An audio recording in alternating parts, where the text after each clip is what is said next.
namin ngayon. Nakakaiyak talaga guys. Araw-araw kami dito may ulan. Lagi kami may bagyo dito guys. So ano kaya gagawin namin? Naapektuhan na yung hanap buhay sa dagat guys. Dahil sa ganitong panahon. Halos araw-araw kami dito ganito ang panahon. So ano guys,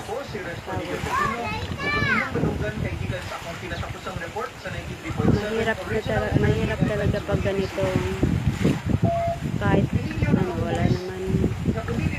walang ibang mapagkakitaan guys, so hindi lang hindi sa dagat. So parang ganito nahirapan kami pag ganito kasi malakas yung hangin, tapos kasing laki ng mga bahay ang alon sa gitna. So wala kami magagawa kundi mag-steady na lang sa bahay. Malakas yung malakas ng hangin dito. So nakakatanggap na naman kami ng alarm na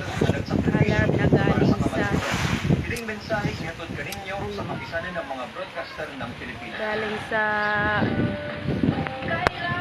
update ng Northern Samar at saka Western Samar, kasi dito sa amin ngayon ang red rainfall.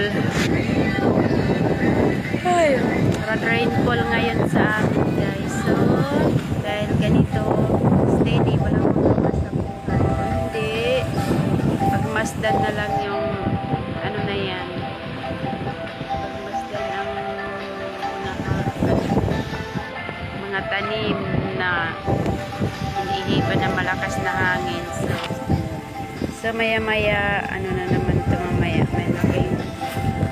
Ayan guys, dun sa may gitna na yan guys, so malalaki na yung alon doon kasing laki na ng bahay, kaya hindi makakapaglaot ang mga naghanap buhay.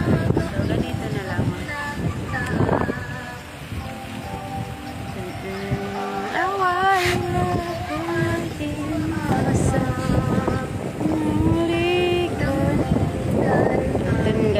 Ito guys, so dahil paulan na, so thank you.